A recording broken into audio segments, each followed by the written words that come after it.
Hello, I'm Scott Bulky here with Rafael Aronov ahead of his Cage Warrior fight against Brad Wheeler. How are you doing today? I'm doing good, my friend. How are you? I'm doing good. We're coming up to around just shy of about a week ahead of the fight, 10 days' time, at Cage Warriors 192 in London. How are you feeling ahead of this upcoming fight? Well, it's been a roller coaster, you know. A couple of crazy months here in Israel. Good training camp though.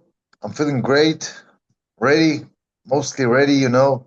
Can't wait, and I'm looking forward to it. I know it's gonna be a great scrap. Everybody knows it, and I'm expecting to this fight. Yeah, exactly. And you're coming back to London, a place you love. You got the win against Danny Bodell last time. You got the win against Jamie Richardson. You're looking to make it a third time in a row? Yeah, I feel like the O2 Arena is my hometown, you know. They boo me every time I enter the octagon or the cage, but the way I feel there is, undescribable. I just feel like I owe this place. I don't know. I love London. I love the O2 Arena. I love the atmosphere. Love the arena, the Indigo, and I can't wait to go back there. And we're gonna make it, third time a charm. And yeah, it's gonna be great. And unfortunately, I don't think you're going to get the cheers again this year. I know Brad, he is a London born fighter. He's got a lot of support here. However, the boos, the cheers, that's something that hasn't really phased you before, and it's not going to phase you again. How does that just motivate you to just get the finish even further than normal? Well, it is what it is, you know. They are there. I know this time it's gonna be extremely louder, the booze and everything, because I know Brett is the local guy. Yeah. I'm expecting it. I embrace it, you know, and I'm just I don't want to say it motivates me because I have enough motivation just for just fighting itself Yeah. and the will to win. But it definitely puts the cherry on top when you know you're gonna finish and you're gonna win the guy that everybody wants to win and everybody's booing you, and so yeah. However, he did make some friends in that last fight. It was a complete scrap. Cage Wars, they absolutely loved it. It was a fun fight to watch. How did you make of that fight? Wow, the Danny Blondell fight, Yeah, it takes two to tango. Props to Danny. He's tough. I know Brett is tough as well, so fans can expect, I think, even a better fight, maybe. And well, nothing to say. The fans loved my fight. The ones that didn't know them yet, they can check them out on YouTube. I'm a exciting fighter. I know it. The fans know it. I think the Cage Warriors fans are already familiar with my fighting style. Each fight I've fought in Cage Warriors was a great fight, a banger, a fight you'd like to see live. So they can definitely expect the same thing this time. And yeah, the last one was crazy. I still think it didn't get the recognition it should have get, but we'll make sure this one will get the recognition it should get, and it's gonna be a great fight. and how was it being able to share the card with your brother? Unfortunately, he didn't get the result he was looking for, but how was it just to be able to share an event with him? Well, I think it was a great experience overall, but at the same time, it was like a one-time experience Yeah. because it was very nervous. He was nervous for my fight. I was nervous for his fight. And then it just better when he's gonna corner me this time as well. So it's just better when we can just focus on I'm cornering him and or he's cornering me, and we can give 100% to each other as the corner man, as brothers, and not each one of us is focusing on his fight. So it was fun. We liked it. We had fun. It was something special. It was something we had to do before it's too late for our careers. To get to different ways. But we did it, and we thank the Cage Warriors guys. But I think it was the last time as well. So It's kind of like what George and Harry were kind of saying to each other is that, yeah, you like fighting together, but you get so caught up in each other's fights. Harry said that was the toughest fight he's ever had to go through because he knew what happened to George earlier on in that fight. He was just worried about whether he's okay, what's happened to him, because he had to go to hospital after the fight. yeah, It does play on your mind about what happens to your family because definitely. obviously fighting one thing, but family is more important than everything. 100%. 100%. And it doesn't matter if you win, if you lose. It doesn't matter how the fight ends. You know, it's still. I think it's too much for one guy to take in one night. I think fighting in a cage with small gloves and somebody tries to knock you out is enough pressure and stress on you, not to add your brother fighting on the same night with you. Doesn't matter which outcome was, so However, you have been able to get another one of your teammates on the card this time. You have got, I heard Rasbring got his fight confirmed. He's stepping in for Christian Tebbit against Tom Creasy. How is it to be able to have that person to be able to help you with that weight cut? You had your brother last time. You're going to have Raz be able to help you with the weight cut as well as his. Be able to have that person to be able to help go through the motions with you. You know what they're feeling. He knows you know what he's feeling, he knows what you're feeling. It just has that partner to be able to help. yeah, it's always nicer when you have another one, a guy you can speak your language with, and a guy that go through the same process you go through. It's always nicer. I was ready to make this walk Yeah, alone. The fact that Raz now joined with me to the card is fun. It's excellent. I love Raz. I wish he finally get his first win for Cage Warriors. That's a fight that was booked last year and now it's rebooked in a short notice. Raz is ready. He's been, I'm also, he's not only my teammate, I'm also his agent. So yeah. he's been begging me for fights for a long time now. He's stayed ready. He stayed sharp, stayed in shape, and it paid off. So now we're Yeah, gonna fight together on the same night. exactly. And I'm looking for your opinion on this from last weekend at the Cage Wars event. Alexander Giordano was made to fight in the main event. However, he had the coach alteration with Gittins, coach kicked Gittins. He got that last time ban, so Alexandro decided to withdraw and ended up being able to get released from Cage Warriors. What did you make of that Yeah, situation? Let's just say, I've been following throughout the whole process. First of all, of course, sucks for Liam. He's yeah. a great champion. I love this guy. Saw him fight live, and I love his whole team, the next generation team. But that's why I'm very sided with fights being respectful.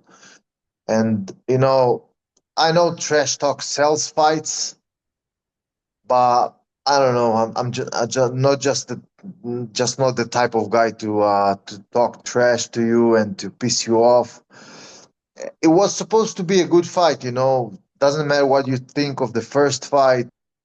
It was an eye poke. It wasn't an eye poke. He ran out. He whatever. You know, it was supposed to be a good second fight, and the fact is now it didn't happen, and that's the shame. It's a shame. I think I don't know. Both fighter wanted to fight. Fighting without your main coach isn't ideal. So I kinda understand him. but at the same time, you're already there. You made weight. You both guys are ready. So I don't know, man. Just sucks. I was expecting to see this fight, So as a fan as well, I'm bummed, but it turned out as a good event. I was watching the entire card, 190, 191. They both turned out great. So it is what it is. I wish nothing but the best for both guys. Maybe Liam will get the contender call. I really hope so. He deserves it for sure. And if the other guy, I forgot his name, Alessandro. uh, yeah, Alessandro, the Italian, if he parts away with Cage Warriors, then be it. I saw he wrote something like that on Instagram. So that's a mainly it's a shame. I don't think this type of stuff should happen. We should, as a fighters, just focus on fighting and not trying to hurt each other. What the coach did is it's a shame for guys who doesn't know. We as a fighters in Cage Warriors, we face off straight off the scale. No time to rehydrate, no time for nothing. It is just like that. So kicking a guy that just fresh off the scales is not a thing you should do as a coach. Coaches, we see him as a a respectful figure, and, that not a good act. So definitely all side loses here in this situation. And you did bring up your war watching the events. What do you feel like those events just showed how good the matchmaking is in Cage Warriors? Because there was a lot of high level prospects that people were coming into, like Teddy Stringer, Damon Donald, who got upset. James Power, who you didn't really think was going to lose, but then lost. It just shows the matchmaking. You're not going to get that easy fight in Cage Warriors. It is going to be someone who will be able to go in there and get a victory if you give them the opportunity. There is no easy fights in Cage Warriors. The matchmaking. Props to Ian Dean. It's great. You can always expect upsets, and it was. It's always. I'm always the underdog, at least until now for my fights. So I'm always enjoying seeing the underdogs getting their hands raised. It was nice to do that as well at the last Cage Warriors event. It was, you're seeing something special because everybody expects the Teddy Stingers, the Adam Collins, the James Powers to win. Because they're favorites. The crowd Yeah. is cheering them. I love those guys. By the way, I didn't want them to lose, but the fact they did, and you always have a place in your heart for the underdogs because I'm always an underdog in my fights. I believe I'm going to be an underdog in this fight as well. So yeah, great night of fights and great matchmaking. Again, Ian Dean is the man. And did I see that your sister was getting into the sport as well? Oh, my sister is already deep into Yeah. sports. She's gonna take place in the World Games in Yeah. I BJJ remember seeing you post about that. in next month, and after she wins the gold medal, she's right now the number one ranked female fighter for her weight in BJJ.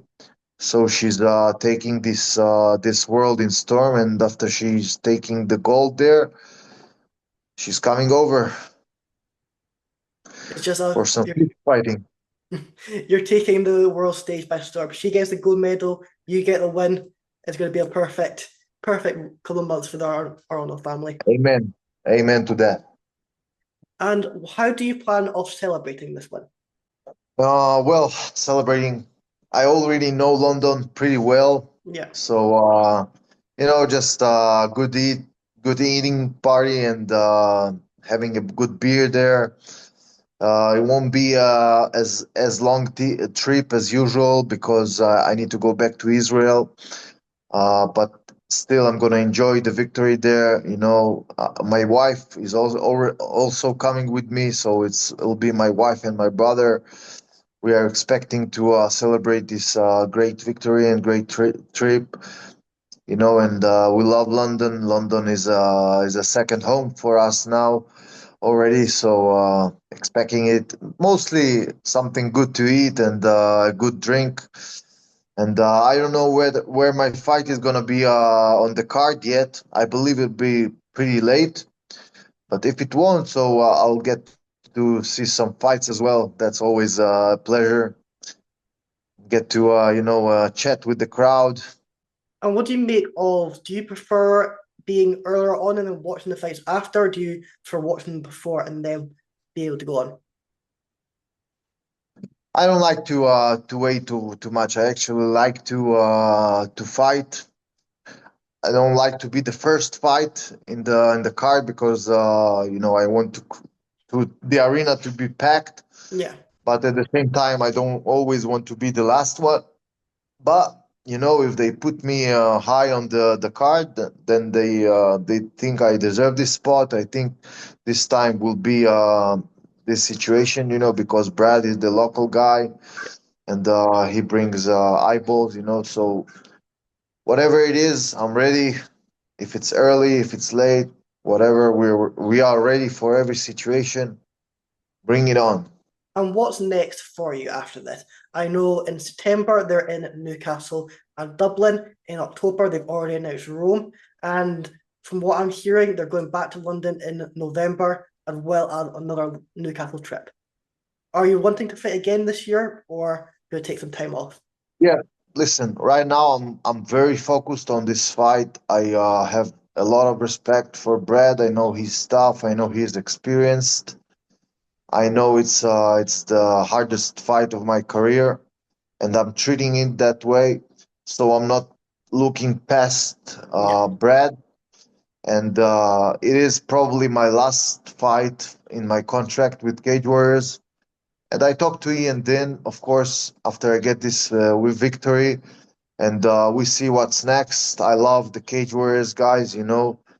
They always have a hot hot place in my heart, and we see what's next. I don't know.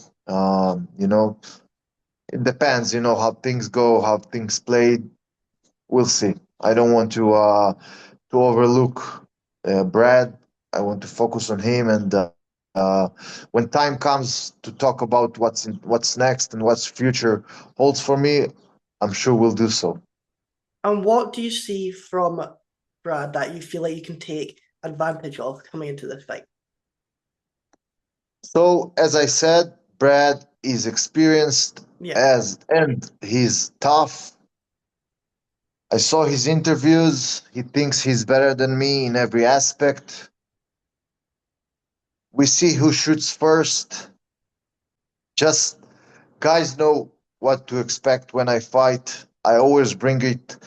This fight is not going to the judges' scorecards. They can take a coffee break in my fights. Never been to judges' scorecards. All right. So they can expect exactly the same thing this time. I respect his toughness. I respect his experience, but I can't wait to humble him. I saw his interviews. He's saying he's better than me in every aspect. I know his coach very well. He's coming from a very experienced camp. I respect them a lot. They are friends of mine. His coach is a friend of my coaches, stuff like that. But it won't matter come Saturday night. There is only two men walking inside that cage, and only one will stay standing. And I promise you, And how does it feel to know that he is just going into these interviews and just being like, oh yeah, I'm better than him. I'm just gonna get this fight done. it's all good. He might be better than me in each aspect. He might be a better striker. He might be a better grappler. He might be. I never questioned that. But at the end of the day, we're in a fight, and I think overall I'm a better fighter, and we're gonna check this out. Come Saturday night, we're gonna see who can take a punch, who can push the cardio harder. I'm in the best shape of my life. I always say it, but this time it's truly the best shape of my life, injury free. Absolutely, it's been a roller coaster of a camp. I don't want to talk too much about it, but the whole situation here in my city, the balcony outside. If I take the camera and walk with you outside, you'll see a building that was hit from a missile from Iran. Just like 100 meters away from my home. My whole home is windows shattered, glasses, broken walls, and none of it is matter. You can see actually the wall behind me is a bit Yeah. broken. That's because of Iranian missiles. So the thing I've been through this camp, none of it matter. Come Saturday night, the cage door closed, and there will only be one man going outside of this cage, walking with his hand raised, and I promise you it's gonna be me. We're gonna find out who is the better fighter, not who is the better grappler, not who is the better striker. We're gonna find out who pushed hard at this camp, and I promise you, he didn't push as hard as I did. And make sure you guys go on it to the UFC Fight Pass, watch Cage Warriors 192, and you can see Aronov get the victory and humble Brad Wheeler. Is there anything you're wanting to add or anyone you're wanting to shout out? Yeah, for the fans who doesn't know my fighting style, Brad's fighting style, he's also a scrapper, so this fight is a must-watch fight, guys. Tune in. Cage Warriors 192, Saturday night, 12th of July. It's gonna be a great card. This fight is gonna stand out as fight of the night for sure, if not fight of the month or fight of the year. I don't know. I promise to bring it as always. And as always, I want to thank my sponsors, of course, Top 10, Nice to meet you, my gym, UFC Gym Beersheba, Spirit, my teammates that been through a hard camp with me together, my wife, my brother, and of course, always pray for the return of our hostages. There is still 50 hostages, Israeli hostages in Hamas hands, and I pray for their return, and I pray for the safety of our soldiers and our people, and I pray for world peace, and may we know better times and safer times. And thank you, Scott, of course, for always having me. It's always a pleasure. I appreciate it. And guys, again, July 12th, tune in, UFC Fight Pass, Cage Warriors 192. See you there. It was an honor to have you. Thank you very much.